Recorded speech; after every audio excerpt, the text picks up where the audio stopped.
19 अक्टूबर 2024 दिन शनिवार को asset capitalization and annexure G process in ERP and queries thereof के संबंध में chartered accountant Khwaja Tabrez Chaudhary sir की सेमिनार या वेबिनार हम सभी Madhya Pradesh power transmission company limited के अधिकारी और मैदानी अधिकारियों के लिए जो ली इसके गई। इम्पोर्टेंस है, सिग्निफिकेंस है और क्या एक्सपेक्टेशंस है, कहाँ हमारे जो बॉटल नेक्स है, हर्डल्स हैं, उनके बारे में बात करेंगे। इंटरेक्टिव सेशन है, लेकिन पहले अपन कोशिश करेंगे कि वो जो डिलीब्रेशन है वो कंप्लीट हो जाए और उसके बाद फिर अपन जो उसमें क्वेरीज हैं वो फिर तबे से अपने को आंसर करेंगे। तो आप सबका स्वागत है। और, और अब ये session handed over to Tabrez sir. लीजिए सर, आप आगे continue. Thank you Sunil sir.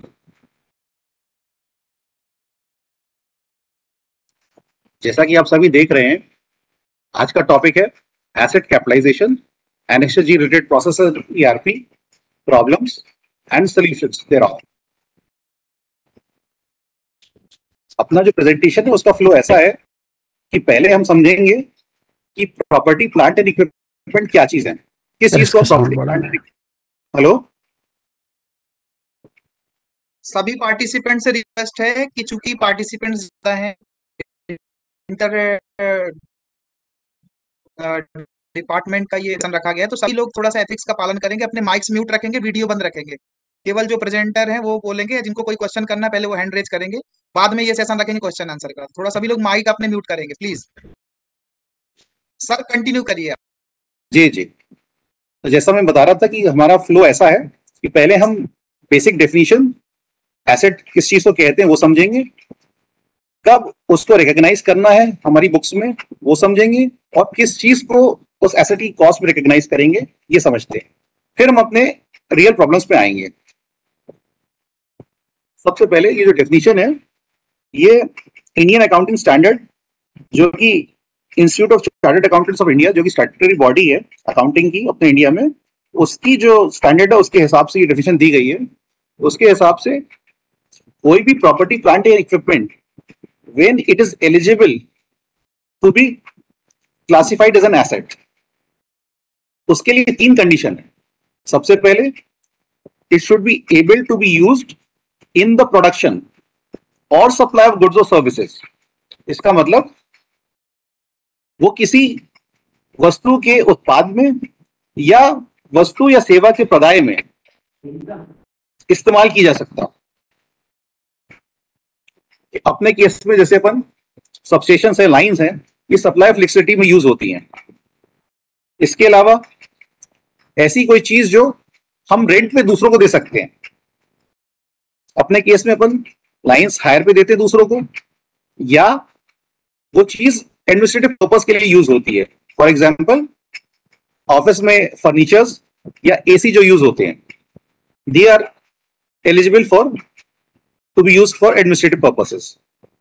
इन तीन चीजों के अलावा एक और कंडीशन फुलफिल होनी चाहिए, तब हम इसको एसेट कह पाएंगे। वो कंडीशन ये है कि they must be capable to be used for more than one period. किसी एक सत्र के लिए इस्तेमाल करने पर वो क्वालिफाई नहीं करेंगे एसेट की डेफिनेशन में। उनका यूज हम बार बार कर पाए, मल्टीपल टाइम कर पाए और मल्टीपल पीरियड्स भी कर पाए, तभी किसी चीज को हम एसेट की डेफिनेशन में क्वालिफाई कर पाएगा।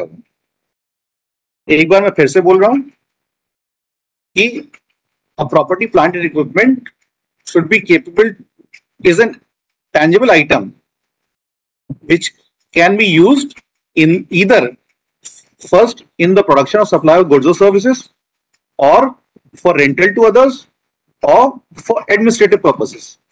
either of the three options के लिए ये यूज होए। एंड इसके साथ ही it must also be expected that they may be used for more than one period। उनका इस्तेमाल हम एक से ज्यादा पीरियड के लिए कर पाए, तभी हम उसको एसेट की डेफिनेशन के लिए वो क्वालिफाई करेगा। पाते हैं हम कि वो जो वस्तु है या एसेट है, उसका जो कॉस्ट है उसको हम कब रिकॉग्नाइज करेंगे। बुक्स में। पहले डेफिनेशन में किसी को कोई कंफ्यूजन तो नहीं है? मेरे ख्याल से इट इज एम्पली क्लियर। या ठीक है, चलिए फिर आते हैं हम कॉस्ट। उसकी कॉस्ट कैसे रिकॉग्नाइज करेंगे, कब रिकॉग्नाइज करेंगे? उसके दो गाइडिंग प्रिंसिपल्स हैं। पहला कि उससे होने वाले जो फ्यूचर इकोनॉमिक बेनिफिट्स हैं वो कोई कंडीशन फुलफिल हो जाए जिससे ये कंफर्म हो जाए कि ये हमको मिलेंगे। जैसे हमारे केस में हमारा सबस्टेशन या लाइन कमीशन हो जाती है तो हम उसका कमर्शियल यूज कर पाएंगे, उससे होने वाले बेनिफिट्स अक्रू होंगे हमको। तो यहां पे कंडीशन क्या है? कमीशनिंग ऑफ द एसेट हमारे केस में।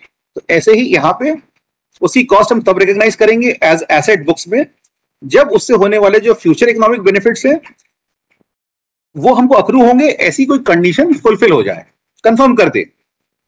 और सेकेंडली इसके साथ ही उसका जो कॉस्ट है it can also be measured reliably, उसको हम क्वांटिफाई कर पाए एक्यूरेटली। तो इसकी दो कंडीशन बताई मैंने।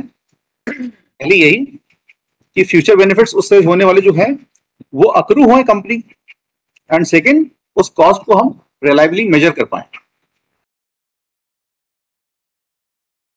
फिर हम आते हैं कि उस एसेट की कॉस्ट में हम क्या क्या चीजों को रिकॉग्नाइज करेंगे।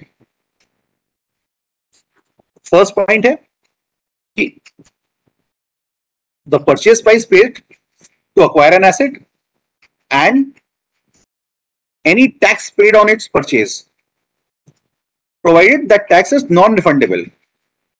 इसका मतलब यह हुआ कि कोई भी मूल्य हमने जो दिया है उस एसेट को अक्वायर करने में वो, और साथ ही कोई भी ऐसा टैक्स जो नॉन रिफंडेबल है या जिसका हम क्रेडिट ना ले पा रहे हैं वो इस कॉस्ट में शामिल होगा। ऐसा कौन सा टैक्स है जिसका क्रेडिट हम ले पाते हैं? कई बार जैसे जीएसटी है जो हमने पे किया है उसका क्रेडिट हमको मिल जाता है। नॉर्मल बिजनेस की बात कर रहा हूं मैं। तो अगर ऐसा कोई टैक्स पे किया जिसका आपको क्रेडिट मिल रहा है जो कहीं और से ऑफसेट हो जाएगा, तो ऐसा टैक्स इसमें शामिल नहीं होगा इसकी कॉस्ट में, क्योंकि उसका बेनिफिट आपको कहीं और से मिल जाएगा। तो इसीलिए इस डेफिनेशन में या इस कॉस्ट के आइटम में कौन से कॉस्ट एलिमेंट शामिल होंगे? वो प्राइस जो हमने पे किया है प्लस ऐसे टैक्सेस जिसका कोई क्रेडिट हमें ना मिल रहा हो। और अगर हमें कोई डिस्काउंट या रिबेट मिला है तो वो भी इस कॉस्ट से ऑफसेट हो जाएगा, क्योंकि एक्चुअली हमें रिकॉग्नाइज क्या करना है? हमें रिकॉग्नाइज वही करना है जो मूल्य हमने दिया है उस एसेट को अक्वायर करने के लिए। पहली बात। Second point, any cost which is directly attributable to bringing the asset to the location and condition necessary for it to be capable of operating in the manner intended by the management। इसका क्या meaning है? इसका meaning ये है कि ऐसा कोई मूल्य जो हमें या खर्चा हमें लगता हो उस एसेट को उस लोकेशन पे लाने में, जैसे ट्रांसपोर्टेशन कॉस्ट है, जहां से मैन्युफैक्चर जिससे हम परचेज कर रहे हैं वहां से हमने बाय करके अपनी फैक्ट्री तक लाए या अपने स्टेशन तक लाए, उसकी जो कॉस्ट है इससे पहले कि हम एसेट इस्तेमाल करें वो कॉस्ट हम इसमें शामिल कर सकते हैं। इसके अलावा अगर कोई मशीन है जो हमने खरीदी है लेकिन उसको ऑपरेट करने के पहले उसमें कुछ मॉडिफिकेशन रिक्वायर्ड है ताकि हम उसका वो इस्तेमाल कर सके जो हमारे हित में हो, तो वो मॉडिफिकेशन कॉस्ट भी अगर अपन बेयर कर रहे हैं तो वो भी इसमें शामिल होगी, उस कॉस्ट को भी हमें कैपिटलाइज करना है। थर्ड पॉइंट, ऐसा कोई इनिशियल एस्टिमेट हमको करना पड़ेगा कि जब ये प्लांट हम छोड़ेंगे तो उस समय जो लैंड खराब हुई है या उसको आइटम को डिस्मेंटल करने में जो कॉस्ट आएगी या रिमूव करने में जो कॉस्ट आने वाली है उसका भी एस्टिमेट करके हमको कैपिटलाइज करना है। हालांकि फिलहाल हम इस थर्ड पॉइंट को छोड़ दें क्योंकि प्रैक्टिकली ये थोड़ा सा डिफिकल्ट है। अब ये तो बेसिक ओवरव्यू हो गया, क्या डेफिनेशन है, क्या कॉस्ट हमको कब रिकॉग्नाइज करनी है बुक्स में, और कौन कौन सी कॉस्ट हम रिकॉग्नाइज कर सकते हैं। अभी फिलहाल इसमें किसी को कोई दिक्कत हो तो वो पूछ सकते हैं।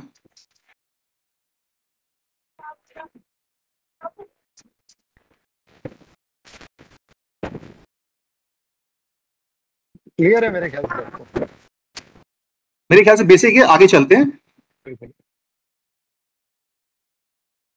ये पहला वाला पॉइंट है सर, हाँ जी बोलिए। ये फर्स्ट वाला पॉइंट थोड़ा सा फिर से रिपीट कर दीजिए। ये परचेस प्राइस वाली बात कर रहे हैं? जी जी जी सर जी।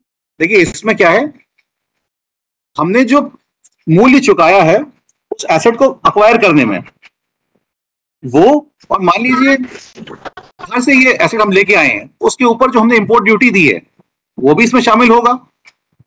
और नॉन रिफंडेबल परचेस टैक्सेस की बात हो रही है, मतलब टैक्स कौन से लगते हैं हमें? जीएसटी लगता है। अब हमने उस एसेट को अक्वायर करने में जीएसटी दिया है, लेकिन जीएसटी के प्रावधानों के अनुसार हमको उस टैक्स का कोई क्रेडिट मिल जाए, कहीं से सेट ऑफ कर पाए, हम उसका रिफंड ले पाए, तो फिर उसको नहीं शामिल करेंगे जिस चीज का हमको क्रेडिट मिल जाएगा। देखिए ये तो हो गया बेसिक ओवरव्यू।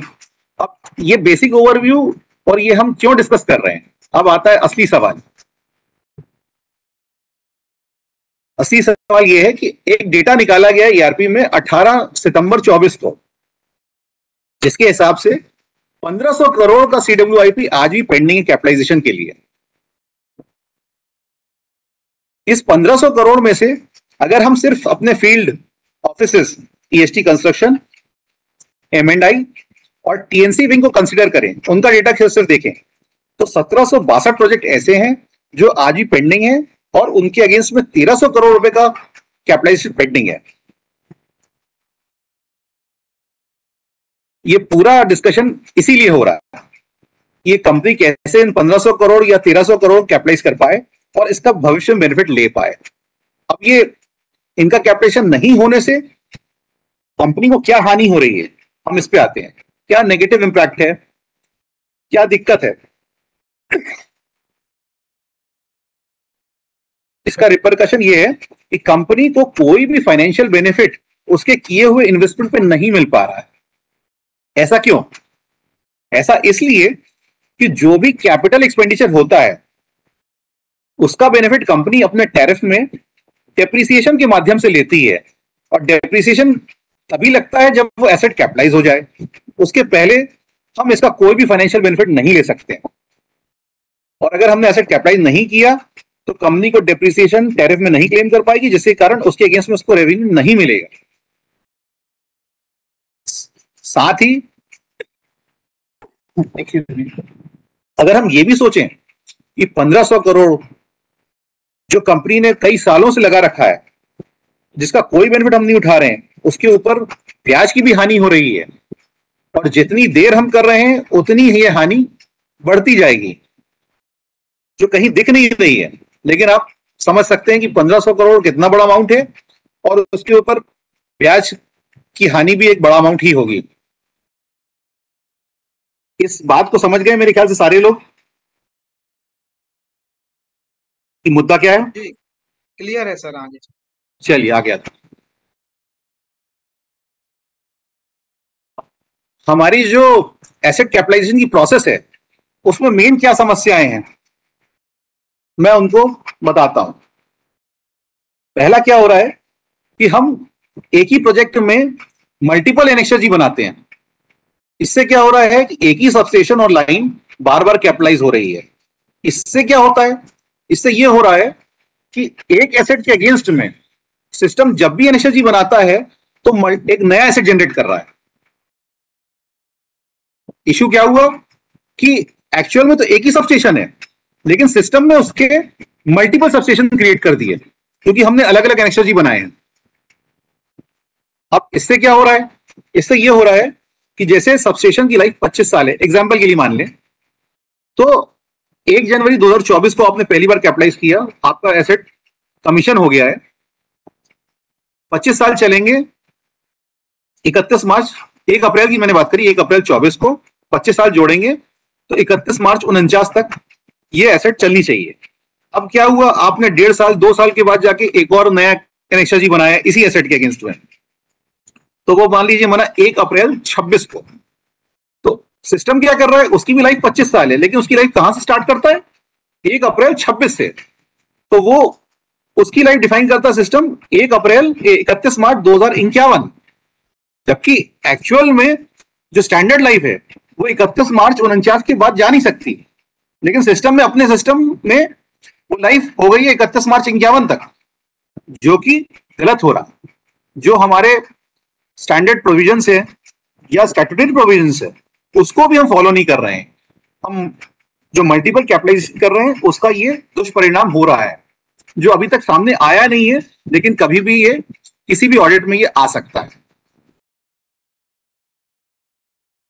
दूसरा पॉइंट कि आपका सबस्टेशन या लाइन कमीशन हो गई, चार्ज हो गया, लेकिन हमने फिजिकल प्रोग्रेस तो अचीव कर ली है, लेकिन हम क्या करते हैं, हम एनएक्सआरजी नहीं बना रहे हैं। अब उसके कोई अनेक कारण हो सकते हैं क्यों नहीं बनाया, लेकिन उस नहीं बनाने के कारण क्या हो रहा है कि कंपनी को किसी भी तरीके का फाइनेंशियल बेनिफिट नहीं प्राप्त हो रहा है। जैसा मैंने पूर्व में ही बताया कि जब तक ये कैपिटलाइजेशन नहीं होगा तब तक कंपनी को कोई भी फाइनेंशियल बेनिफिट नहीं मिलेगा। फिर हम आते हैं तीसरे पॉइंट को। तीसरे पॉइंट में यह है कि कोई भी एक्सपेंडिचर जो आपने एसेट के कमर्शियल यूज या जब वो इस्तेमाल करने लायक हो गया है उसके बाद बुक किया है या किया है, तो वो आपका रेवेन्यू एक्सपेंडिचर होता है।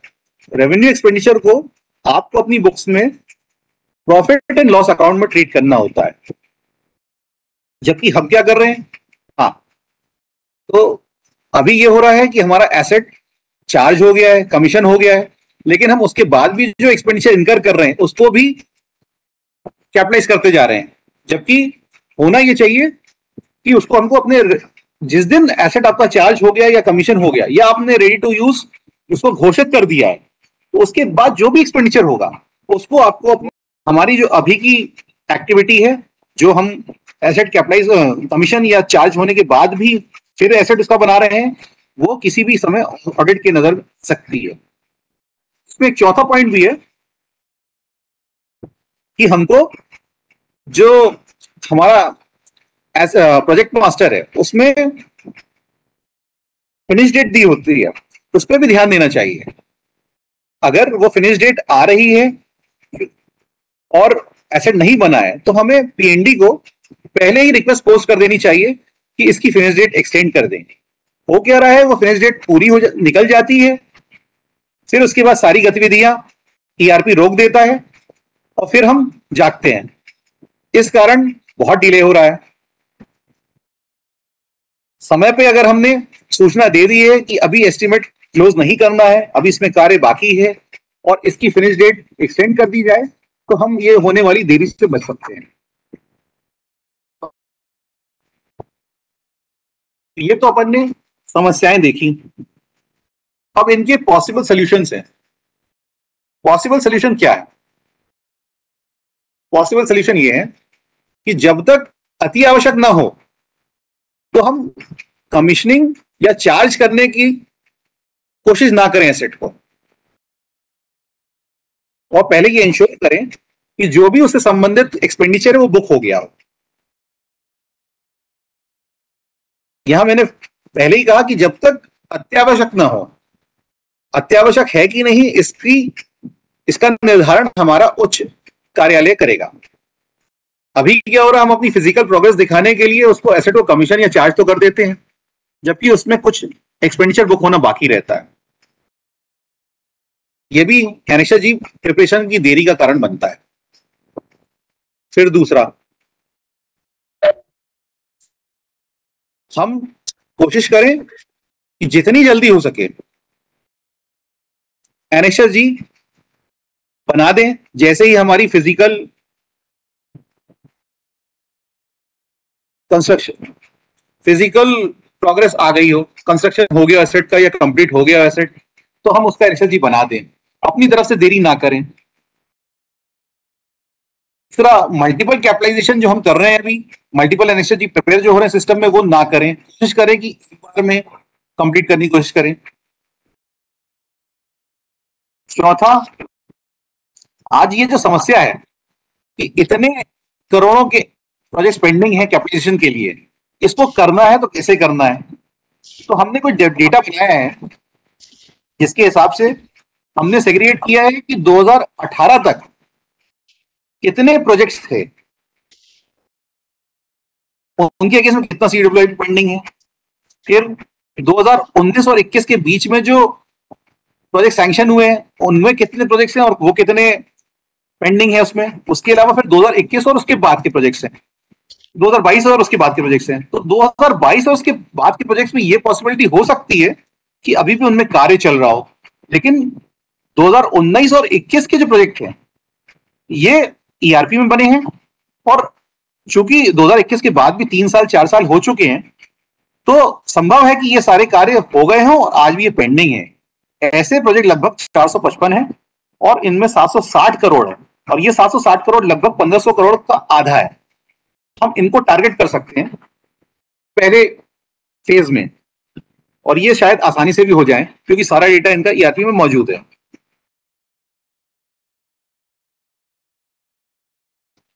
ये कुछ टी कोड है ERP के जो आप शायद सभी जानते हैं। पहला टी कोड है ZFI 0001, ये NXSG बनाने के लिए डिवीजन उपयोग करता है इसका।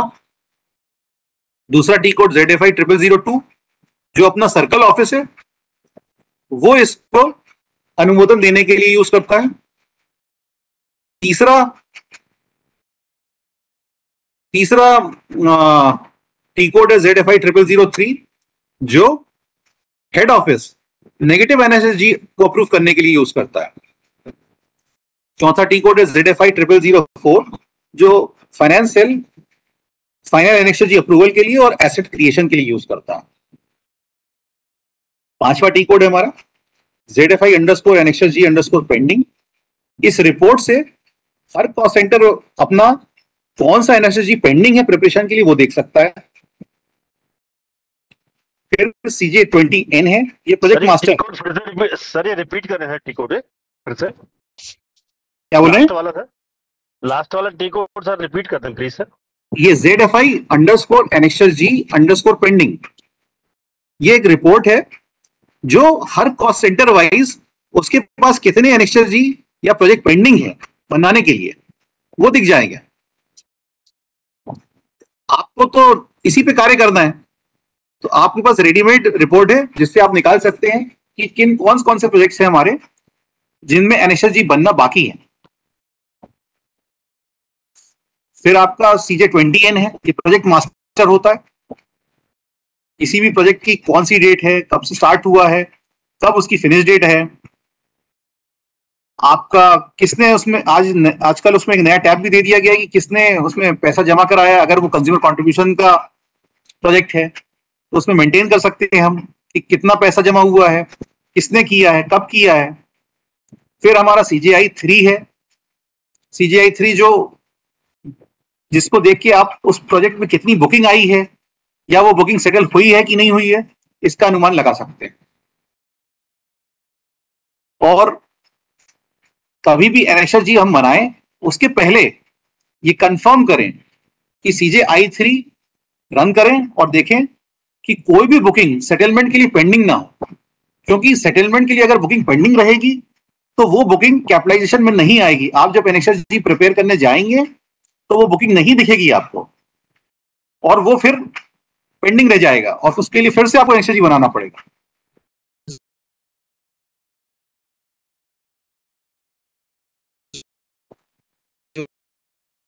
ये डेटा देख पा रहे हैं एक्सेल शीट पे?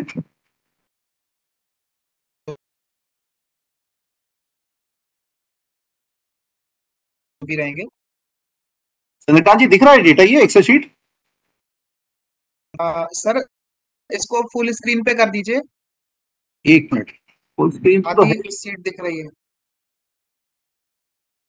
अब अभी ठीक है सर, अभी ठीक है। ठीक है, अब हम क्वेश्चन आंसर पे आते हैं। सर मैं एस एस ठाकुर भोपाल से बोल रहा हूँ सर। जी ठाकुर साहब। सर ये आपने मल्टीपल NXSG वाली बात की सर, तो जी सर अभी ये सर प्रोसीजर ये है सर प्रैक्टिस में कि हम कोई भी प्रोजेक्ट सर हमारा जैसी चार्ज होता है तो जी हम उसका सर प्रोविजनल NXSG बनाना चालू करते हैं सर उसका। जी और जब उसमें बुकिंग कंप्लीट हो जाती है तो उसके बाद सर उसका फाइनल NXSG बनाते हैं। जी तो सर हम ऐसा कर सकते, क्योंकि सर बुकिंग तो उसमें प्रोजेक्ट में सर आना चालू हो जाती है बिफोर चार्जिंग सर। तो क्या हम उसके साथ प्रोविजनल जो है वो चार्जिंग से पहले बना सकते हैं क्या सर उसमें? नहीं, नंबर एक। नंबर दो सर, दूसरा एक इशू है सर नेगेटिव बुकिंग का।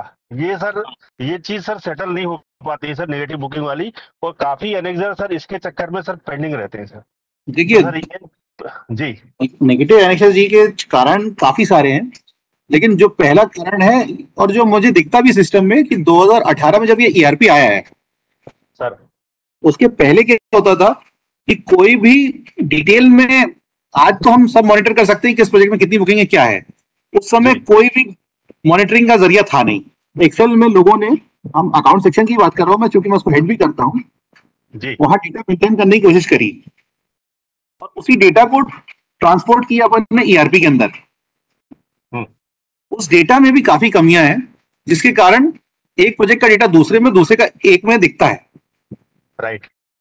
अब वो जो पुराने नेगेटिव आपके एनेक्सर जी हैं या नेगेटिव बुकिंग्स हैं, उनको ठीक करने के लिए हमें जो पुरानी जो बुकिंग्स हमने कर रखी हैं, पुराने जो वाउचर्स हैं, उस पर जाना पड़ेगा जी। जब तक हम, देखिए दो तरीका है। ऑफिशियली तो मैं ये बिल्कुल नहीं बोलूंगा कि हम बिना देखे कैपिटलाइज कर दें किसी भी चीजों को, जी और तह तक जाना है तो हमको मेहनत करनी पड़ेगी, आरओ को कांटेक्ट में लेना पड़ेगा, उस समय के जो वाउचर्स हैं उनको निकालना पड़ेगा, देखना पड़ेगा कि उनमें कहां गलती हुई और उनको ठीक करना पड़ेगा। जी। और ये केस टू केस बेसिस पे है जी, देखिए जनरलाइज नहीं कर सकते, एक्चुअल में हर केस डिफरेंट। तो वो तो हम जब तक हर प्रोजेक्ट के अंदर जाके चेक नहीं करेंगे तब तक नहीं समझ में आएगा कि क्यों ऐसा हो रहा है। और सर ये मल्टीपल एनेक्सर जी सर, इसको अवॉइड कैसे कर सकते हैं सर? ये तो बनाना पड़ेगा सर, या तो सर केवल फाइनल ही बनाया जाए, इसके अलावा कोई एनेक्सर जी नहीं बनाया जाए। अभी तो प्रोसेस ये करने की कोशिश कर रहे हैं हम ईआरपी में कि वो अभी 2 ही अलाउ करे आपको जी। और हालांकि होना ये भी नहीं चाहिए कि 2 भी नहीं बनने चाहिए, बनना तो एक ही चाहिए। जी जी। एक बार आपने बना दिया, एसेट आपका इस्तेमाल में आ गया है, उसके बाद जो भी खर्चा है वो आपका रेवेन्यू एक्सपेंडिचर बुक करना चाहिए। लेकिन चूंकि अभी प्रोसेस है और अभी सारे उच्च अधिकारियों से चर्चा करके जब तक इस निष्कर्ष पर हम नहीं पहुंचे तब तक हमको ये नहीं करना चाहिए। जो प्रोसेस चल रही है उसको चलने देते हैं, भविष्य में हम करेंगे जरूर इस पर। Thank you. नमस्कार, राठौर बोल रहा सर, मतलब से ये एस्टिमेट। जी नमस्कार, बताइए सर। सुपरविजन वर्क में 55,509 में जेवी क्रिएट करना है सर, वो अभी हो नहीं रही है ईआरपी के थ्रू। सुपरविजन वर्क में जेवी क्रिएट ओवरहेड चार्जेस की सर, ओवरहेड चार्जेस की जेवी क्रिएट करना है। हाँ जी। तो क्या दिक्कत हो रही है आपको? अभी वो ऑथराइजेशन नहीं है सर, वो क्रिएट नहीं हो रहा है सर। वो मतलब प्रोसेस सर चाहिए, उसकी प्रोसेस अभी अंडर प्रोसेस। प्रोसेस क्या है ये पूछ रहे हैं? हाँ जी सर। वो मेरे ख्याल से आपका जो डिवीजन डैशबोर्ड है उसमें, उसके थ्रू होता है ये, इसमें नहीं दे रहा सर 55,509 में। सर जी जी नमस्कार। नमस्कार सर। नमस्कार मैम। सर मैं थोड़ा इस क्वेश्चन का आंसर देना चाह रही थी। बताइए मैम। हाँ सर, देखिए जो आपका जेवी क्रिएट नहीं हो रहा है उसके लिए आप क्या करेंगे, जब आप जेवी पार्क करते तो नीचे एक एरर आ रही होगी, है ना? वो ऑथराइजेशन नहीं करके एक एरर आती है, उसी समय पे आप जहाँ पे अपन टी कोड डालते हैं SU53 डाल के आप इंटर करेंगे तो जो शीट आपके सामने खुलेगी उसका स्क्रीनशॉट लेके आप ITRP को मेल करें, वो आपको ऑथराइजेशन दे देंगे। जब वो ऑथराइजेशन मिल जाएगा उसके बाद आपकी जेबी बन जाएगी। वो उसका जो वो हेड है वो 55,509 में है सर। हाँ कोई दिक्कत नहीं है सर, ये आपका 7074,999 में एडजस्ट हो जाएगा जी, है ना? तो इसका आप जब भी आप बनाएंगे, जो एरर, जिस समय एरर आती है उसी समय पे आप SU53 करिएगा और जो स्क्रीन आपके सामने डिस्प्ले होगी उसको स्क्रीनशॉट कहीं रख के आप ITRP को मेल करिए, वो उसका ऑथराइजेशन आपको देंगे और ये जेबी आपकी बन जाएगी, इशू खत्म हो जाएगा ये। जी बिल्कुल। और जी, एक और जी, क्वेश्चन सर, है जी। हमारा, जो पुराने एस्टिमेट हो रहे हैं 5 साल, वो अभी लॉक बताता है हमको काम करने में, तो उसके लिए इसका तो तबरेज सर बताएंगे। जी सर। देखिए इसमें क्या हो रहा है कि 5 साल से पुराने जो एस्टिमेट हो गए वो सभी लॉक हो गए हैं अभी। उस पे हम अभी हमारी CFO साहब से भी चर्चा हुई है और हम ये प्रस्ताव रख रहे हैं कि सारे एस्टिमेटों को लगभग बहुत पुराने वाले नहीं, जो ईआरपी वाले हैं उनको, या सारे एस्टिमेट को भी हम कर सकते हैं कि एक बार हम 6 महीने के लिए ओपन कर दें और उन 6 महीनों में लगभग सारी बुकिंग या जो भी आपको करना है एनएसजी बनाने हैं वो करके उनको फिर हम लॉक कर दें। लेकिन ये एक ही बार सुविधा दी जा सकती है, तो ये चर्चा में है और ये जल्द हो जाएगी। और सर कुछ ईआरपी के पूर्व के भी एस्टिमेट है जिनके कंप्लीट करना है हमको। हाँ, उन मैं सभी की बात कर रहा हूँ, उनके पूर्व सबको भी खोल देंगे। जी जी सर ये इस संबंध में सर मैं ये कहना चाहूंगा सर कि कई सब वर्क ऐसे होते हैं जो एस्टिमेट सैंक्शन के काफी बाद से सर वो चालू हो पाते हैं प्रोजेक्ट, जो भी टाइम लगता है सर उसमें, और सर मतलब ड्यूरिंग एग्जीक्यूशन ही सर उनकी करेंसी खत्म हो जाती है। तो सर ऐसी कोई प्रोसीजर नहीं हो सकती कि सर जो प्रोजेक्ट ऑनगोइंग प्रोजेक्ट है और जिनकी करेंसी ऑनगोइंग पीरियड में ही खत्म हो रही है तो सर अपने आप उनकी करेंसी एक्सटेंड कर दी जाए सर? देखिए, सिस्टम को कैसे पता चलेगा कि ये काम खत्म हुआ है या नहीं खत्म हुआ है या नहीं सर, जो भी प्रोजेक्ट रनिंग है सर वो तो सबकी नॉलेज में रहता है सर, कौन से प्रोजेक्ट रनिंग है, कौन से। आपकी बात समझ गया कि नॉलेज में तो रहता है, लेकिन सिस्टम को नॉलेज नहीं रहेगा। उसके लिए क्या करना पड़ेगा सर? उसके लिए सर ठाकुर साहब आप ये करें कि समय से जब आपकी फिनिश डेट खत्म होने वाली है उसके 3 महीने 4 महीने 5 महीने 6 महीने पहले सूचना दे दें पीएनडी को कि भाई इसकी फिनिश डेट बढ़ा दी जाए, अभी इसमें कार्य इस तारीख तक प्रस्तावित है कि इतना हो चलेगा। तो अगर आपकी तरफ से सूचना आ जाएगी तो पीएनडी बढ़ा देगा टाइम से। नहीं सर, अभी आपने कहा कि 6 महीने ही एक्सटेंड करेंगे, लेकिन सर कई काम ऐसे होते हैं कि नहीं जी ठाकुर साहब, मैंने ये कहा कि अभी जो पुराने प्रोजेक्ट्स हैं जिनमें बुकिंग अपन नहीं कर पा रहे हैं, जो किसी कारण से बंद हो गए हैं, उनको हम एक बार विंडो देंगे कि भाई 6 महीने के लिए ओपन कर दी जाए। बाकी जिनमें काम लगातार चलेंगे या 6 महीने के बाद में काम होना है, तो आप जब प्रस्ताव भेजेंगे तब तक उसको एक्सटेंड किया जाएगा।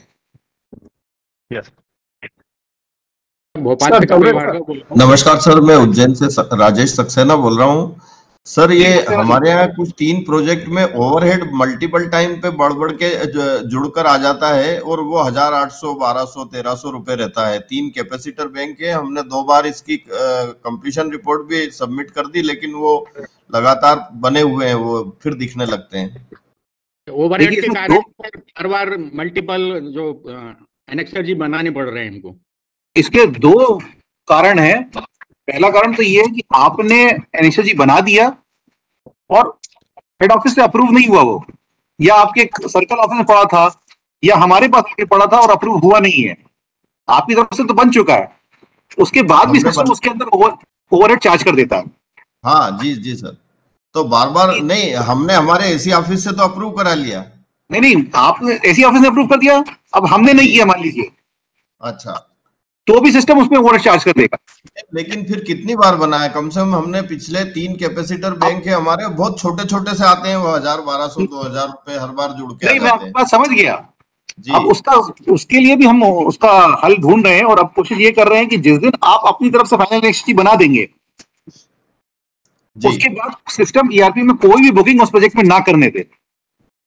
हाँ, तो ये हो क्या रहा है कि वो कंप्लीट हो गए, कम से कम 3 बार हमने फाइनल ले लिए उसके, फिर ये क्या है, अब देखिए आपने एक बार किया, फिर हमने ओवरहेड चार्ज कर दिया उसके ऊपर, फिर आपने उसका बनाया, पीछे से जब तक हम करते तो उसके बाद फिर ओवरहेड चार्ज हुआ, तो ये साइकिल चल रही है, लूप में चल रही है। उसकी एक रीजन और सर समझ में आती है कि हमेशा हमारा एनेक्सर जी जो ओपन होता है वो 1 महीने पीछे चलता है, तब तक वो महीना निकल जाता है, ये भी एक रीजन है सर। हो सकता है सेटलमेंट नहीं हुआ उसका, क्योंकि अगस्त अब जैसे अगस्त आपने चालू किया, आज मान लो वो वाला फिर से आदमी बनाता है तो सितंबर का तो ओवरहेड फिर जोड़ देगा, अक्टूबर का जोड़ देगा। आप एकदम सही बोल रहे हैं जी।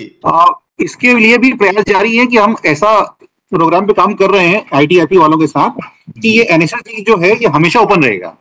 हाँ जी, इस पे भी काम हो रहा है निकट वक्त। एक हमारा एक प्रोजेक्ट है 17 का 0001, जो बेसिकली SA 17 का 0001 था, पर उसमें 3 काम बाद में ऐड हुए जी। तो वो मतलब एक ऑगमेंटेशन था सुसनेर में ट्रांसफार्मर का 20 MVA से 50 MVA, तो जी वो मतलब उस समय में आया था, ईआरपी नहीं था तब, तो हमने जी उसमें प्रोविजनल ले लिया था। अब उसके बाद में कालांतर में ईआरपी आ गया और उसमें 2 प्रोजेक्ट और जुड़ गए, एक तो कंट्रोल रूम बिल्डिंग एक्सटेंशन का, तीसरा एक 132 केवी बस कपलर बे बनाने का।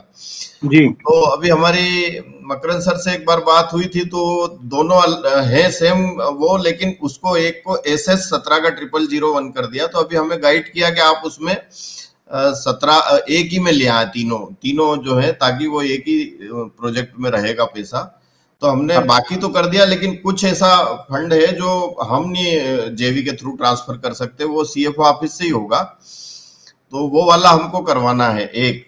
दूसरा, उसमें कुछ भोपाल के भी बहुत जगह, जो अभी आपने थोड़ी देर पहले किन्हीं को ठाकुर साहब को बताया कि वो 18 के पहले की जितनी CWIP है, उसमें कई जगहों के सेम प्रोजेक्ट नंबर होने से O&M के भी जुड़े हुए हैं उसमें, O&M वाले भी जुड़ गए हमारे यहाँ की कुछ उसमें, कुछ WBS में भोपाल का, जबलपुर के O&M के प्रोजेक्ट भी उसमें मतलब अमाउंट भी जुड़े हुए हैं, तो वो निगेटिव में चले गए, इसीलिए उधर दिख रहा हो। तो निगेटिव के आपने समझा ही दिया ये बात कि वो तो थोड़ा मुश्किल काम, मतलब वो उस तरह से है कि एक एक वाउचर देखो। तो हमने तो खैर लिख के भेजा हुआ है सर, बराबर हमने करके रखा हुआ है कि हमारा जी अभी हमने इस विषय के लिए क्या किया है कि अभी एक नोटशीट भेजी है सारे HODs को जी, सारे विंग वाले अपने अपने विभाग से एक अधिकारी को नामित कर दे, हाँ, जिनके थ्रू हम डायरेक्टली कांटेक्ट कर पाए और इसको रिजॉल्व कर पाए। तो आप जैसे ही वो नामित हो जाते हैं तो आप अपनी समस्या उन अधिकारियों को भेज बताएंगे, जी है ना, उनके थ्रू फिर हम यहाँ पे काम करवाएं। वो ढेरिया सर से और सबसे बात तो हो रही है हमारी, मकरन सर से हुई है, एक आध दो ही है, ज्यादा नहीं है हमारे यहाँ, 3-4 हैं। अरे राजेश जी रुकिए, अब ये इस टॉपिक को अपन यहाँ क्लोज करते हैं। अब अगला क्वेश्चन अपन लेते हैं। अपन ऐसे कंटिन्यू करेंगे तो वो कन्फाइंड हो जाएंगे एक ही जगह पे। अगला जो क्वेश्चन है वो लेते हैं। ब्रेक घोष कर रहा हूँ, एक बात करनी थी। कुछ क्वेश्चन चैट बॉक्स में भी है। हाँ सर, आप अपना क्वेश्चन रखें सर, आपकी आवाज आ रही है।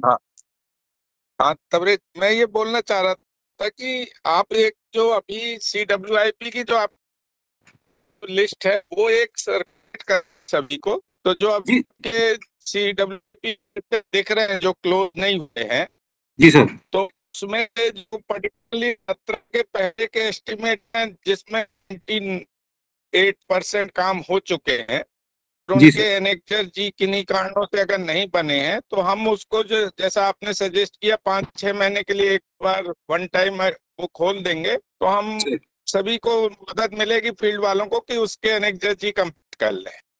सर तो वो मेरा ये रिक्वेस्ट था कि एक आप CWIP की अभी प्रेजेंट के हिसाब से लिस्ट बना के सबको दे दें, सो दैट हम लोग उसमें से जो हमको चाहिए होंगे उसके लिए, हो सकता है मेरे ये कंस्ट्रक्शन के 200 प्रोजेक्ट हों जिनके लिए मैं 6 महीने का टाइम मांग लूं, वो 15, 16, 12, 14 के एस्टिमेट हो सकते हैं, जिनमें अभी चूंकि करेंसी खत्म हो गई वो एनेक्चर जी नहीं बन पा रहे, तो उनका हम आ देंगे। ठीक, हाँ, इस पे अगर आप कुछ बोलना चाहते तो बता दो। नहीं सर, उसमें हमने CFO साहब से बात हो रखी है ऑलरेडी, उसमें MD साहब को और बताना चाहिए और उनकी अप्रूवल मिलते ही साथ ये खुलवा दिया जाएगा। हाँ बस वही है, तो क्या एक बार वन टाइम 4-5-6 महीने का मिल जाएगा तो हमारे सैकड़ों की संख्या में वो क्लोज हो जाएंगे एनेक्चर जी, जस्ट कुछ उसमें करवा रहे हैं सर, करवा रहे हैं सर। मैं CK जैन मुरैना से टेस्टिंग से बोल रहा हूँ सर जी। मेरा एक थोड़ा सा निवेदन ये था कि जो एस्टीमेट सैंक्शन होते हैं इसमें करेंसी डिफाइंड होती है, 2 साल में अपने को ये वर्क कंप्लीट करना है जी। तो जब चार्जिंग की बात आती है तो अपन जनरली 1-2 महीने 3 महीने वर्क कंप्लीट करके अपन चार्जिंग दिखाते हैं, है ना सर। तो चार्जिंग को एक अलग डेट मानते हुए और वर्क कंप्लीशन की अलग डेट मानते हुए सर ऐसा कुछ नहीं किया जा सकता क्या सर इसमें सर? क्योंकि होता क्या है सर, इसमें वर्क कंप्लीशन की बात आ रही है, वो ये कह रहा है कि एनेक्सर के बाद आप वर्क कंप्लीशन बनाओ, तो वर्क कंप्लीशन तो मैनुअली एक बहुत बड़ा प्रोजेक्ट हो गया है सर। सारे गेट पास की एंट्री करना है, रिसीप दिखाना है, मटेरियल दिखाना है, तो उसमें तो वो तो फिर मैनुअली जैसा काम हो गया सर लीजेंसी। तो इसमें ऐसा कुछ किया जाए सर कि मतलब इस टाइप का कुछ सॉल्यूशन बने सर इसमें सर? देखिए, जब तक आपका कमीशनिंग हो रहा है उस समय तक तो मेजर खर्चे आ जाते हैं आपके। नहीं लेकिन सर कंप्लीशन एक्चुअली ये पूरा नहीं हो पाता ना सर, जैसे कई जगह। नहीं, लेकिन आप कमीशनिंग एक्टिविटी में बना लो ना एक्स्ट्रा जी। तो वो एनेक्सर वो प्रोविजन बनता है ना सर उस कंडीशन में सर, हाँ वो प्रोविजनल बनता है, वो फाइनल नहीं बन पाता। फाइनल के लिए अपने पास जब तक पूरा मटेरियल ड्रॉ नहीं होगा सर, तब तक अपन उसको फाइनल में नहीं जा सकते सर। और नहीं, मटेरियल तो आप लगा लेते हो, उसकी एंट्री नहीं करी हुई होती है आपने शायद। सर लगाते भी हैं वो। सदर जी मैं कुछ बोलना चाह रहा था इसमें, सीके जैन साहब की जो समस्या है। जी सर। भार्गव बोल रहा हूँ सर। ये जो जैन साहब बोल रहे हैं कि वर्क कंप्लीट हो गया और हमारा। सर आपकी आवाज थोड़ी सी कम आ रही है। मेरी आवाज कम आ रही है? अभी ठीक है सर। आप सुन पा रहे हैं मेरे को? हाँ आ रही सर, आ रही। ये जो जैन साहब बोल रहे हैं कि वर्क कंप्लीट हो गया, एलिमेंट चार्ज हो गया, उसके बाद भी उसकी बुकिंग नहीं मतलब कुछ और रह गया है उसमें जो बुक करना रह गया थोड़ा बहुत। तो कुछ एक्टिविटी ऐसी होती हैं जो एलिमेंट चार्ज हो जाता है लेकिन उसके बाद भी उनको किया जा सकता है। तो जब तक हम प्रोजेक्ट से उसको डीलिंक करना पड़ेगा हमको, तभी ये पॉसिबल हो पाएगा कि हमारा एलिमेंट जिस दिन चार्ज हो उसी दिन उसका वर्क कंप्लीट माना जाए। तो ये जो छोटी छोटी एक्टिविटी रहती हैं जिनको कि बाद में किया जा सकता है और वर्क कंप्लीट या चार्जिंग का प्रेशर रहता है, तो वो प्रेशर के कारण एलिमेंट चार्ज हो जाता है। लेकिन छोटी एक्टिविटी, जैसे एक एग्जांपल बताता हूँ कि गिट्टी डलना है वहाँ पर, उस गिट्टी स्प्रेडिंग करना है, इस तरह की एक्टिविटी को अगर हम अपने ओरिजिनल एस्टिमेट से डीलिंग करके और सेपरेटली डील करें, पर ये एक अलग मसला है जिस पे डिस्कशन करना पड़ेगा। क्योंकि जब एलिमेंट चार्ज करेंगे या कोई बे चालू करते हैं तो उसके साथ में वहाँ पर सुरक्षा की दृष्टि से गिट्टी भी डलना चाहिए। या कुछ जैसे इन्होंने बताया कि कुछ एलिमेंट सामान ड्रा नहीं हुआ है, कि उसमें एस्टिमेट में था कि लाइट फिक्सचर है, कुछ क्लैम्स हैं जो इनको नहीं मिले हैं। तो अभी हमने ये इंस्ट्रक्शन फील्ड में दे रखा है कि भाई ये छोटे छोटे जो आइटम है उसके कारण अगर प्रोजेक्ट क्लोज नहीं हो पा रहा है तो आप उसको अपने पास जो R&R में आपके पास मटेरियल है उसको यूज कर लीजिए, और बाद में इस छोटे आइटम के कारण कोई बहुत ज्यादा कॉस्ट इन्वेस्टमेंट तो होना नहीं है। बाद में हम उसको आइटम को फिर R&R में आपको दे देंगे, लेकिन उस पर्टिकुलर प्रोजेक्ट कैपिटल में अब हम उसको रिलीज नहीं करेंगे। तो इस तरह से ये प्रोजेक्ट क्लोज हो सकते हैं जो छोटे छोटे आइटम के कारण रुके हुए हैं। ठीक बोले सर, हम लोग इस दिशा में आगे बढ़ जाना चाहिए। सर एक क्वेश्चन सर जो है पूछना चाह रहा था कि ये जो sir ZFI underscore NXRG underscore pending से जब सर का नंबर डाल करके पेंडिंग NXRG देखे जाएंगे, तो सर जैसे EST कंस्ट्रक्शन की बात की जाए, पहले 15 डिवीजन थे, आज की डेट में 8 डिवीजन है। तो उसमें बहुत सारे ऐसे डिवीजन्स के नाम होंगे जो क्लोज मतलब जब बंद हो चुके हैं सर, ऑपरेटिंग नहीं है आज की डेट में। तो उन डिवीजन्स के फाइनल NXRG आज की डेट में कैसे बनाए जा सकेंगे सर? वो तो फिर सर आप ये करें कि जो ऐसे डिवीजन जो बंद हो चुके हैं उनके अगेंस्ट में उनका काम आज कौन से डिवीजन देख रहे हैं उस डिवीजन में ट्रांसफर करवाने की प्रक्रिया चालू करवाएं। तो ट्रांसफर के लिए सर CPND को सर लिखना पड़ेगा ऑपरेटिंग डिवीजन ट्रांसफर के लिए। हाँ ओके सर, जी तो सर। फिर वहां से हमारे पास आ जाएगी तो फिर हम सिस्टम में वैसा कुछ कर देंगे। ओके सर, जी जी जी।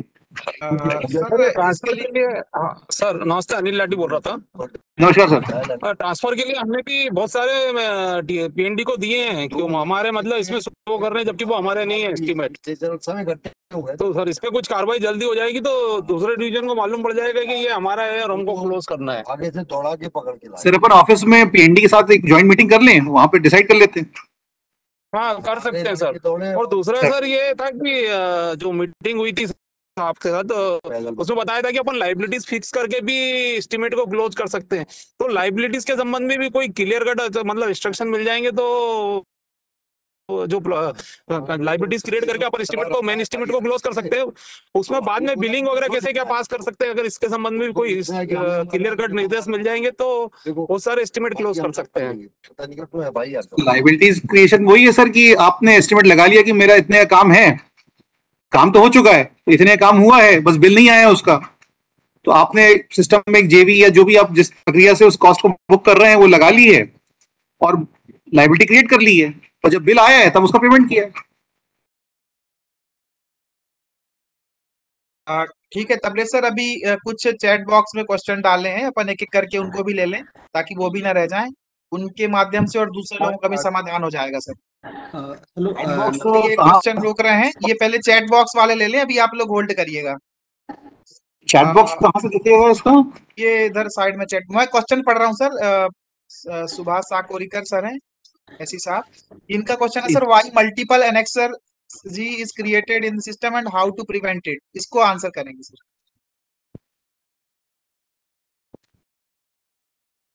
देखिए, मल्टीपल एनेक्सर बनने के कारण यही है कि भाई आपने एक बार में एनेक्सर नहीं बनाया है, कंप्लीट फाइनल एनेक्सर नहीं बना रहे हैं। पहले हम कमीशनिंग या चार्जिंग के समय बना रहे हैं, फिर उसके बाद जो कॉस्ट आ रही है उसको भी बुक करते जा रहे हैं। या आपने एनेक्सर बना दिया है, उसके बाद सिस्टम ने ओवरहेड की बुकिंग करी है, फिर आपको क्लोज करने के लिए उसको एनेक्सर बनाना पड़ रहा है। अच्छा सर, एक गणेश लोने जी का क्वेश्चन है, ये पूछ रहे हैं how this is selected, which item are capitalized and which are to be booked in the cost center directly, and if is there any difference in it is done so. कि जिनको आप cost center पे directly book करने की कोशिश करेंगे तो वो चले जाएंगे आपके पीएनएल में, वो एसेट की वैल्यू में नहीं जाएंगे। अच्छा, इनका ये भी आगे बोल रहे हैं कि some TNPs are booked in cost centre. Lone ji हैं क्या यहाँ पे? जी जी सर, हूँ सर लाइन पे। बताइए लोने जी, क्या बोलना, टीएनपी मतलब क्या बोलना चाह रहे हैं? सर अभी रिसेंटली अपने एक टीएनपी वगैरह खरीदी थी, तो उसकी जब बुकिंग क्या की बात खरीदी आई है? कि बुकिंग कैसे करना है, टीएनपी लाइन की टीएनपी सर हमारे थोड़ा सा तेज बोलिए, आवाज नहीं आ रही मुझे। सर ईएचवी लाइन की टीएनपी खरीदी थी सर प्रोक्योरमेंट के थ्रू। मुझे मतलब टीएनपी से क्या आशा है ये समझ में नहीं आया। सर टूल्स एंड प्लांट्स जो हमारे लाइन के लिए लगते हैं ना, जैसे रोप हो गया या कुछ वो दूसरी हाँ, तो ये चीजें तो हो गई। कॉस्ट सेंटर बुक कर रहे हैं, इनको तो आपको वो नहीं करना है, वहां पे एसेट थोड़ा ना कैपिटलाइज करना है इसका। ये सर आपने मतलब आपके मतलब वहां से जब फाइनेंस से हुआ था तभी अपन ने इसको कॉस्ट सेंटर पे बुक किया था, लेकिन सर जैसे भी आपने बताया कि कोई भी आइटम अगर हम बार बार यूज करते हैं तो बार बार यूज करते नहीं, जी, हम ये नहीं कह रहे हैं जिसको बार बार यूज करते हैं, हम ये कह रहे हैं ऐसा आइटम जिसको इस्तेमाल करके आप किसी चीज को बार बार प्रोड्यूस कर सकते हैं। आप समझ रहे हैं कि आपके पास कोई मशीन है जिससे कोई आइटम आप वो प्रोड्यूस करती है, जैसे आपके पास कोई मशीन है जिसमें आपने दूध डाला और बटर निकाल के दे दिया उसने। जी सर। तो ये बार बार वो बटर बना सकती है।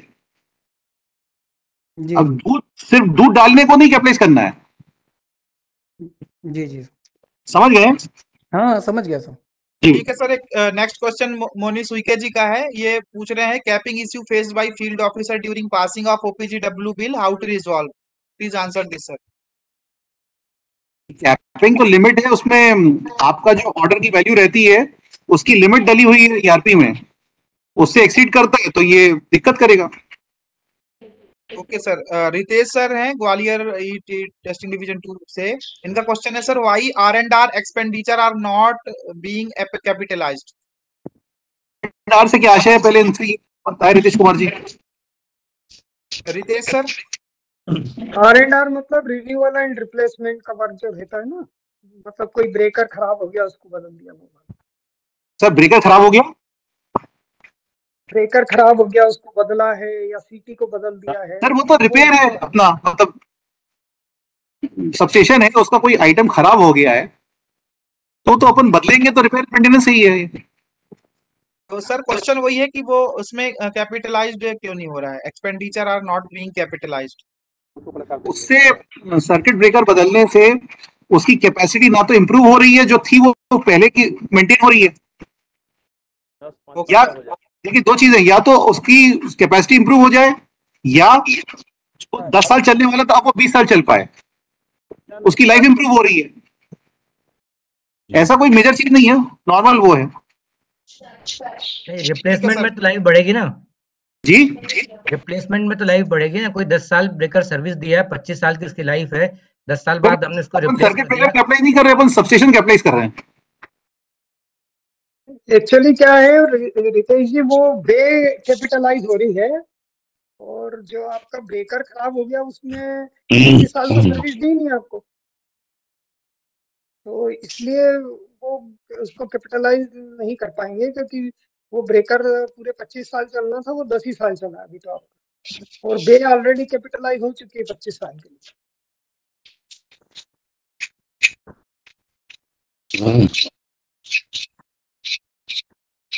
ठीक है सर, नेक्स्ट क्वेश्चन है विशाल कुमार मालवी जी का।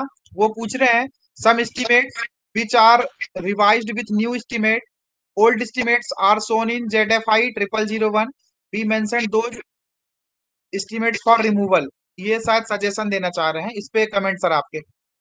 हाँ, ये एस्टिमेट रिवाइज होके नए बन गए हैं तो पुराने एस्टिमेट को बंद हो जाना चाहिए। तो ये पेंडिंग के पास भेजे होंगे आपने बंद करने के लिए।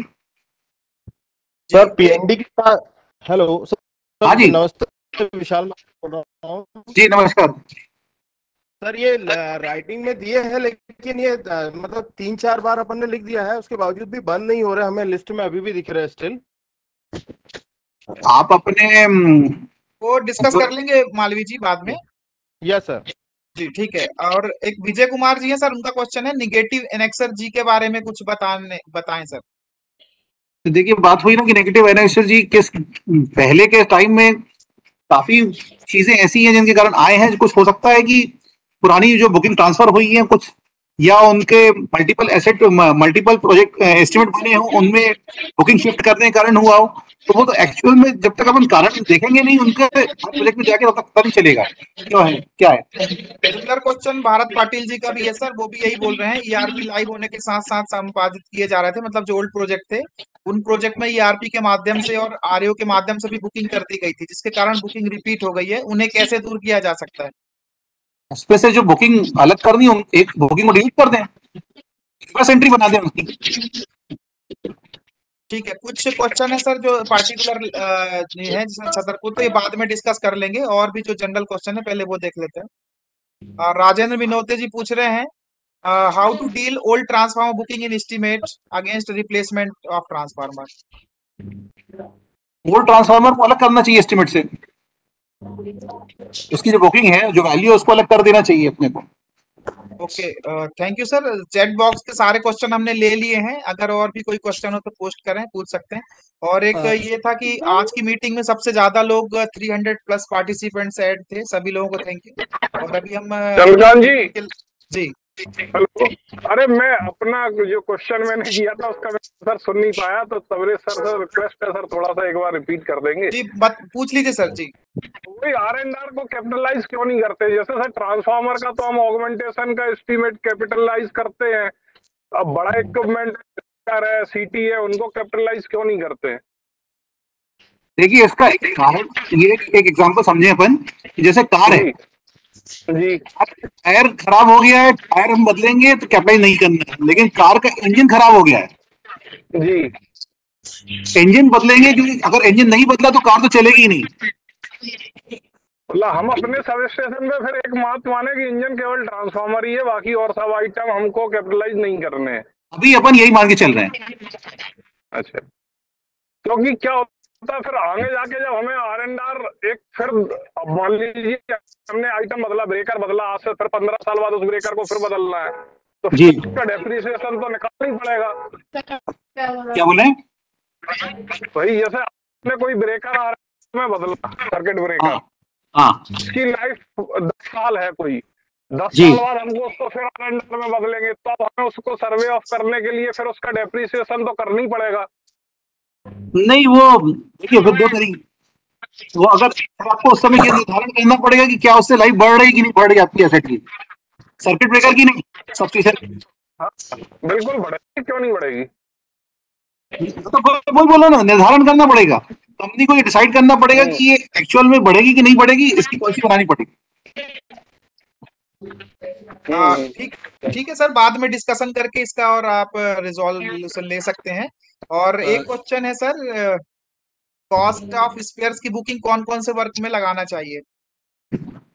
कैपिटल कॉस्ट ऑफ स्पेयर की बुकिंग कैपिटल प्रोजेक्ट में जानी चाहिए। जी ठीक है सर। जी नमस्कार सर।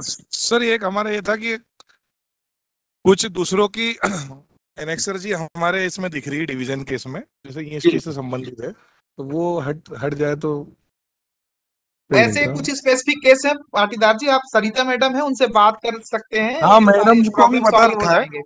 और एक दो नेगेटिव वैल्यू का है कि जो मतलब आरओ तक भी अपन बात कर चुके हैं, वो ये सीओपो से ही होना है वो। तो वो सर चंद्रकांत जी अधिकतर उनके सेशन करके कुछ कराने की कोशिश करेंगे। रिपीट हो रहे हैं, इसलिए अभी सेशन को बंद कर दिया जाए, ये और इंडिविजुअल नमस्ते सर, प्रॉब्लम है गौरव उनको गोयल अलग से बोल रहा था ATLM मंदसौर।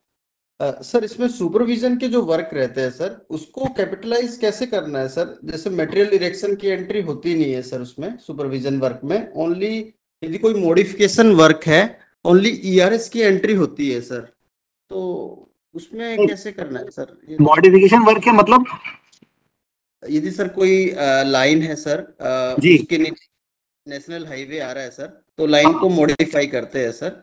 मतलब पूरी लाइन तो नहीं मॉडिफाई हुई, उस कुछ एरिया में लाइन चेंज करी है। जी जी, यही बोल रहे हैं ना? 3 या 4 टावर चेंज किए हैं, उसमें अनलिमिटेड करना चाहिए इनको।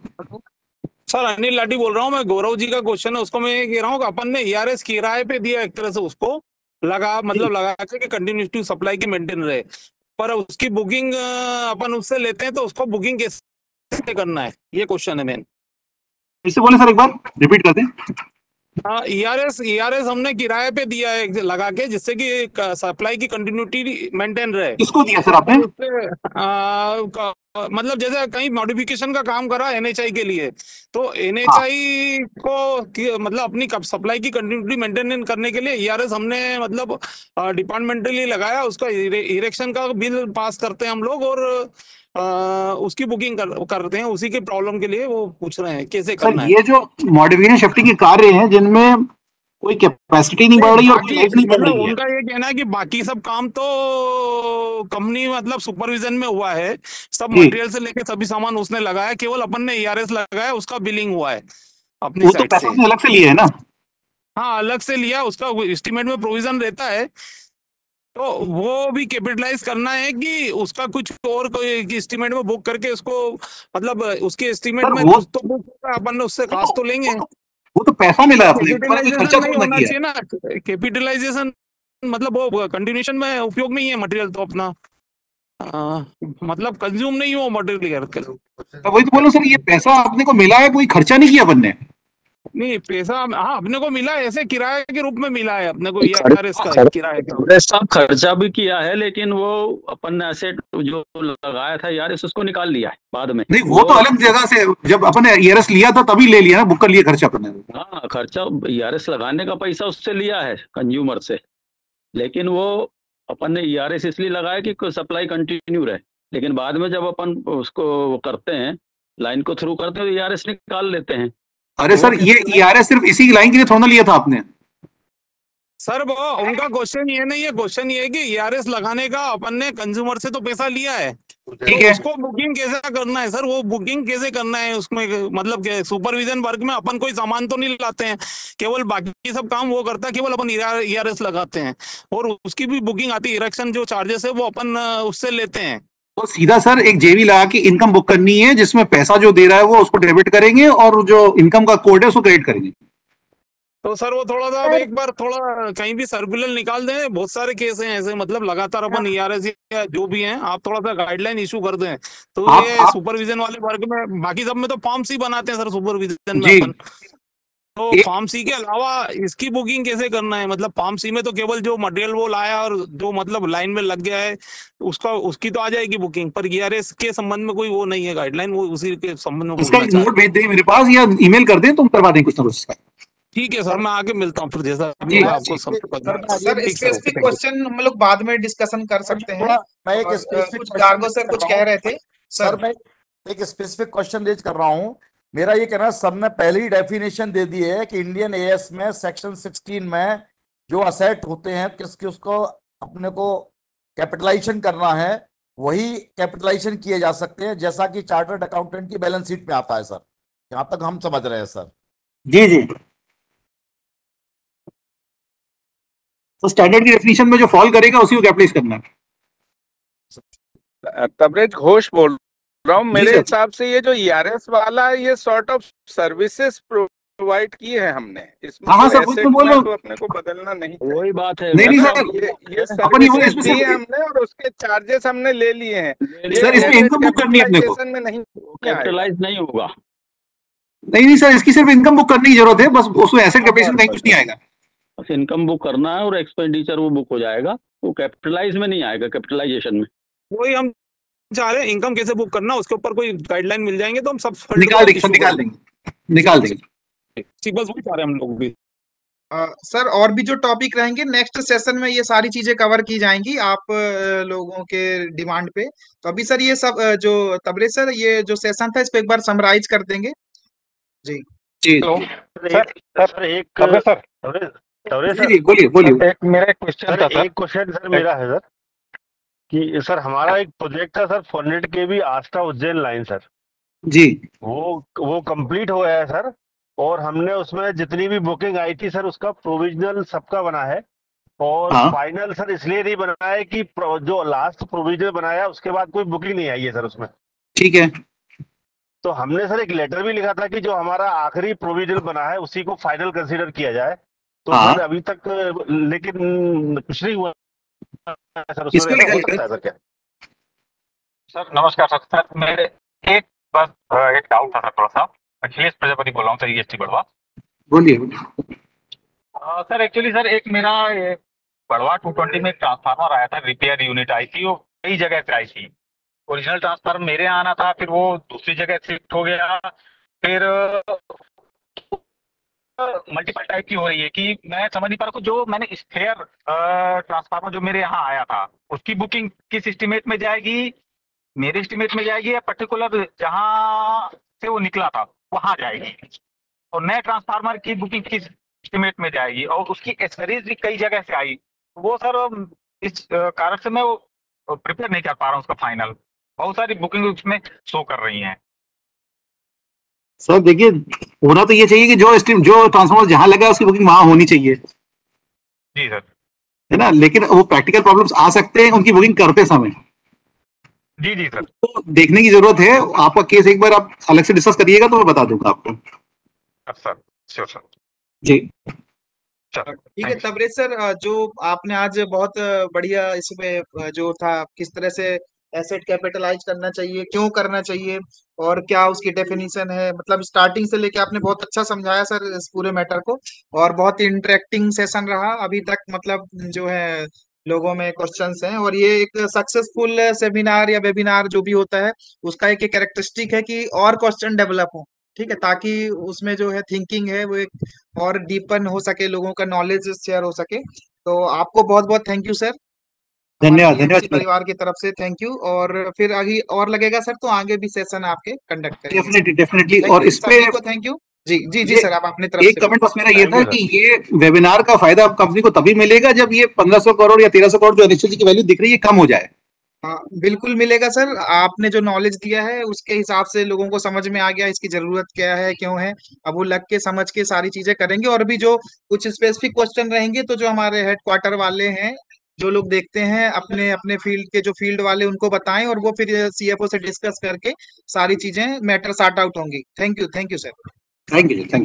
और सभी पार्टिसिपेंट्स को भी थैंक यू। आज एक रिकॉर्ड रहा, 300 प्लस पार्टिसिपेंट्स थे, सभी को थैंक यू। आप सभी का टाइम जो है कीमती है, 10 से 11 हमारा सेशन चला और एक काफी यूजफुल रहा। थैंक यू सभी को। अब ये मीटिंग आप लीव कर सकते हैं। Thank you.